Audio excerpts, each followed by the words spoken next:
Сайн байцгаана уу? Та бүхэндээ шинэ оны мэнд хүргэе. Би өнөөдөр та бүхэнд NRCC-гээс зохион байгуулдаг хэрэглэгчийн итгэлийн индекс судалгааны 2025 оны 4-р улирлын мэдээллээс танилцуулах гэж байна.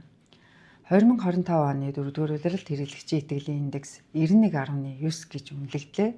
Энэ нь өмнөх улирлаас 6.5 пунктээр доогуур, жилийн өмнөхөөс 12.8 пунктээр доогуур үзүүлэлт юм а.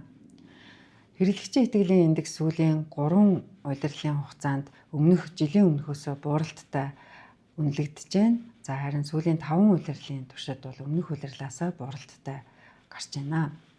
Энэ улиралд өнөөгийн байдлын үнэлэмж болон ирээдүйн хүлээлт хоёулаа бууралттай гарлаа. Өнөөгийн байдлын үнэлэмж өмнөх улирлаас 10.6 пунктээр доогуур авал ирээдүйн хүлээлт 5.1 пунктээр доогуур үнэлэгдлээ.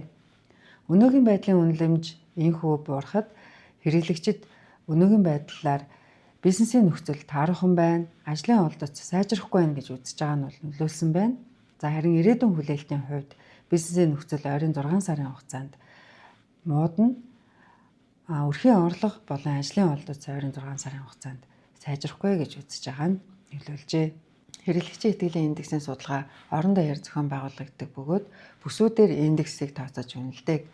Энэ удаад бүсүүдээр хэрэглэгчийн итгэлийн индекс маань жилийн өмнөхөөс бууралттай гарлаа.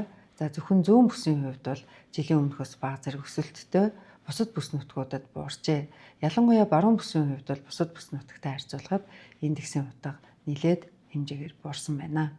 Хэрэглэгчийн итгэлийн индексийн судалгаанаас бас нэг үнэлэгддэг үзүүлэлт бол удаан эдлгээтэй бүтээгдэхүүний эрэлт юм. Удаан эдлгээтэй бүтээгдэхүүний эрэлт нь эдийн засгийн төлөв байдалтай ойрхон хамааралтай байдаг учраас бид энэхүү үзүүлэлтийг хэмждэг байгаа. 2025 оны 4-р улирлын байдлаар удаан эдлгээтэй бүтээгдэхүүний эрэлт 38.1 гэж үнэлэгдлээ. Энэ нь бол өмнөх улирлынхаа түвшинтэй ойролцоо үнэлгээ гарсан байна.